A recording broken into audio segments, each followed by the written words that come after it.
안녕하세요. 온누리 스마일 안과 김지선 원장입니다. 오늘은 백내장 수술과 관련해서 많이 궁금해하시는 것들에 대해서 말씀드리려고 합니다. 먼저 백내장 수술의 적절한 시기에 관한 것인데요. 백내장은 우리 눈의 수정체가 혼탁해지는 현상으로 시력에 큰 영향을 미치게 됩니다. 초기에는 뿌옇게 보이거나 눈부심이 심해지는 경미한 증상부터 시간이 지남에 따라 시력이 급격하게 저하될 수도 있습니다. 하지만 백내장의 진행 속도는 사람마다 다 다르기 때문에 언제 수술을 해야 될지에 대해 고민하는 분들이 많습니다. 가장 중요한 건 백내장의 수술 시기는 개인마다 다 다르기 때문에 개인의 불편함을 기준으로 결정을 하는 게 맞다고 봅니다. 시력 저하가 일상생활에 지장을 주거나 안경이나 렌즈로도 교정이 어려운 경우가 대표적인 수술의 시기입니다. 숫자로 몇 정도 되면 수술을 해야 할까요? 환자분들이 좀 물어보시는 경우가 많이 있는데요. 딱 정해진 건 없지만 보통 저희가 운전면허 갱신하면 0.6 이하면 갱신이 안 되거든요. 그 말은 0.6 이하면 운전이라든지 일상생활에 조금 지장이 있다고 보는 거예요. 그래서 보통 안경을 쓴 사람은 안경을 쓴 채로, 그리고 안경을 쓰지 않은 사람은 안경을 쓰지 않은 채로 시력이 0.6에서 0.7 정도 이하로 떨어졌을 때는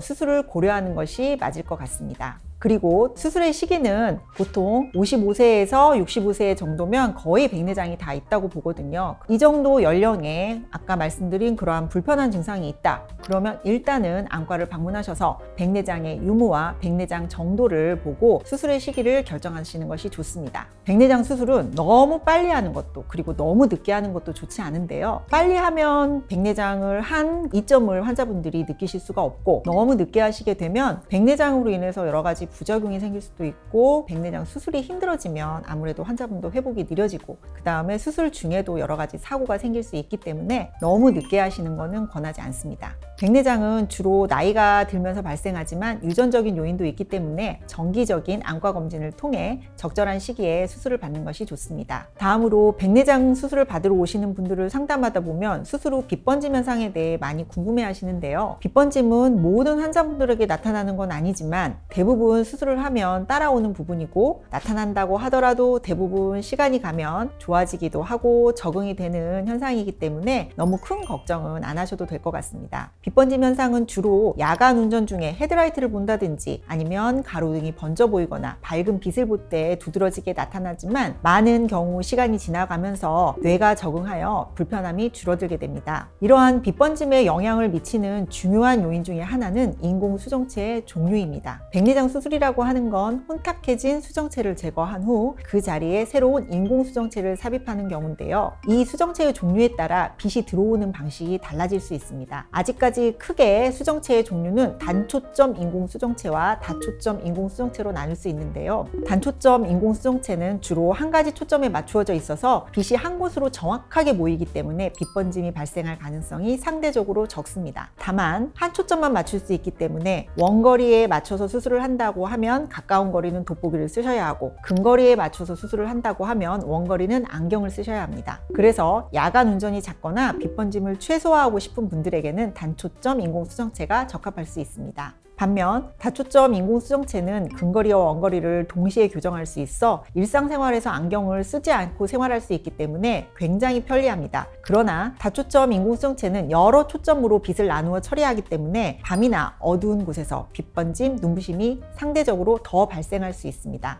이러한 빗번짐은 시간이 지나가면 좋아지기도 하고 적응이 되는 경우가 많으나, 환자분들에 따라서 생활하는 환경이나 패턴이 다르고 하시는 일이 다르기 때문에 만약에 밤에 운전하는 직업을 갖고 있거나 주로 생활하는 환경이 밤에 이루어진다, 이러신 분들 같은 경우에는 아무래도 다초점 렌즈보다는 단초점 렌즈로 수술을 받으시는 게 좋습니다. 중요한 것은 대부분의 환자분들이 수술 후 몇 주부터 길어도 몇 달 안에 이러한 빗번짐에 적응하고 결과적으로는 선명한 시력을 회복하여 생활의 질이 향상된다는 점입니다. 수술 전 충분한 상담을 통해 환자분들의 생활 패턴과 시력 요구를 정확하게 파악한 후에 적절한 인공수정체를 선택하면 만족스러운 수술 결과를 얻을 수 있습니다. 백내장은 나이가 들면서 자연스럽게 발생하는 노화 질환이지만 몇 가지의 생활 습관을 통해 그 발병 시기를 늦출 수 있는데요. 첫째로는 자외선 차단이 중요합니다. 자외선은 눈 속의 수정체에 영향을 미쳐 백내장 발생 빈도를 높일 뿐만 아니라 망막이나 황반이나 이런 부분에도 문제를 일으킬 수 있기 때문에 외출 시 선글라스를 착용하거나 모자를 쓰는 것이 좋습니다. 두 번째로 금연과 금주는 필수입니다. 흡연은 백내장 발생 위험을 크게 높이는 요인 중에 하나로 알려져 있는데요. 담배를 피우면 체내에 활성산소가 늘어나면서 눈의 수정체가 빠르게 손상될 수 있기 때문에 금연은 매우 중요합니다. 또한 과도한 음주 역시 눈 건강에 해로울 수 있으므로 주의해야 합니다. 세 번째로 눈을 비비는 습관도 좋지 않습니다. 젊은 연령층 중에 눈을 과도하게 오랫동안 비비는 아토피 환자나 이런 분들은 백내장 발생 빈도가 같은 연령대보다 훨씬 많은 걸 볼 수 있습니다. 네 번째로 눈 건강을 위해 영양제 하나 정도는 섭취할 것을 권장드립니다. 특히 아스타잔틴은 강력한 항산화 작용으로 유명한 성분으로 눈의 건강을 유지하고 백내장 예방에 도움을 줄 수 있습니다. 아스타잔틴은 체내에서 활성산소를 제거하고 눈의 피로를 줄여주는 효과가 있어서 시력을 보호하는 데도 큰 도움이 됩니다. 그렇지만 건조증이나 황반 변성을 위해서 영양제를 또 따로 먹고 백내장을 좀 예방하기 위해서 항산화 물질에 도움이 된다는 아스타잔틴을 또 따로 드시고 이럴 필요는 없고 그냥 눈에 관한 종합 영양제 정도 한 알 정도 드시는 걸 추천드립니다. 마지막으로 정기적인 안과 검진을 통해 눈의 상태를 체크하는 것이 중요합니다. 백내장은 서서히 진행되기 때문에 초기에는 증상이 잘 느껴지지 않을 수 있지만 정기적인 검진을 통해 미리 상태를 확인하면 적절한 예방 조치뿐만 아니라 적절한 시기에 수술을 받으실 수 있습니다. 특히 당뇨나 혈압 같은 기저질환이 있거나 가족력 그리고 50대 이상 분들은 반드시 안과에서 정기적으로 눈을 검사받아 보시길 권유드립니다. 감사합니다.